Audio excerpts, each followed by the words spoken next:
அண்மைச் செய்தியை பார்த்து வருகிறோம். திருவள்ளூரில் சரக்கு ரயில் 5 மணி நேரமாக தீப்பற்றி எரியும் நிலையில் பல்வேறு ரயில்கள் பாதையில் நிறுத்தப்பட்டிருக்கின்றன. அரக்கோணம் வழியாக சென்னை நோக்கி வந்த 8 விரைவு ரயில்கள் பாதை வழியில் நிறுத்தப்பட்டிருக்கின்றன. விவரங்களுடன் செய்தியாளர் வேல்முருகன் இணைந்திருக்கிறார். வேல்முருகன், எந்தெந்த ரயில்கள் நிறுத்தப்பட்டிருக்கிறது? தொடர்ச்சியாக தற்போது திருவள்ளூர்ல ரயில் நிறுத்தப்பட்டு இருக்கிறது. இதனை கட்டுக்குள் கொண்டு வருவதற்கு தீயணைப்பு வீரர்கள் கடுமையாக போராடி வருகிறார்கள். உடனடியில தெற்கு ரயில்வேல இயக்கப்படக்கூடிய 18 மேற்பட்ட ரயில் வழித்தடத்தில் தற்போது பல்வேறு மாற்றங்கள் அறிவிக்கப்பட்டிருக்கிறது. அந்த வகையில மங்களூருக்கு சென்ட்ரல் செல்லக்கூடிய சென்னை நோக்கி செல்லக்கூடிய ரயிலானது மங்களூர்ல 13:55 புறப்பட்டு கடம்பத்தூர் வரை இயக்கப்படுகிறது. அதேபோல மேட்டுப்பாளையம் சென்னை சென்ட்ரல் நோக்கி வரக்கூடிய ரயில் திருவண்ணாமலை வரையில் இயக்கப்படுகிறது. இதேபோல அசோகபுரம் எம்ஜிஆர் சென்னை நோக்கி வரக்கூடிய சென்ட்ரல் நோக்கி வரக்கூடிய காவிரி திருவண்ணாமலை வரை இயக்கப்பட்டிருக்கிறது.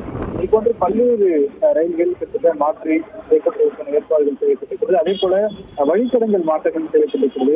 செங்கல்பட்டு காஞ்சிபுரம் வழியாக திருப்பி வைக்கப்படுகிறது.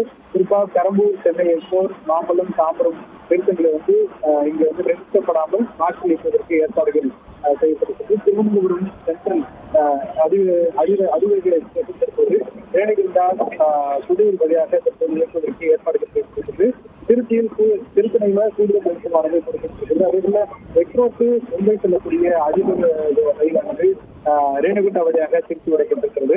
அதேபோல சென்னை சென்ட்ரல் விஜயவாடா செல்லக்கூடிய ரயிலானது தற்போது ரேணுகுண்டா நிறுத்த தவிர்க்கப்பட்டு திருச்சி வழியாக தற்போது அனுப்பப்பட்டிருக்கிறது. பல்வேறு பகுதிகளில் தற்போது மாற்றங்கள் செய்யப்பட்டிருக்கிறதுனால ரயில் பயணிகள் இன்றைய தினத்தில் முழுமையாக ரயில் சம்பந்தப்பட்ட அந்த அறிக்கைகளை தெரிந்து கொண்டும் அதேபோல 1, 3, 9 திரும்ப தங்களுக்கான அந்த ரயில் போக்குவரத்து சீரமைப்பு மற்றும் வழித்தடங்கள் மாற்றி அறிவிக்கப்பட்டால் அது குறித்து அறிமுகத்துக் கொள்ள வேண்டும் என்று பொதுமக்களுக்கு அறிவிக்கப்பட்டிருக்கிறது. அடுத்த 2 மணி நேரத்திற்குள்ளாக இந்த பகுதியில் இருக்கக்கூடிய ரயில்கள் அகற்றப்பட்டு தண்டவாளங்கள் சீரமைக்கக்கூடிய பணிகள் நடைபெறும் என்று தெரிவிக்கப்பட்டிருக்கிறது.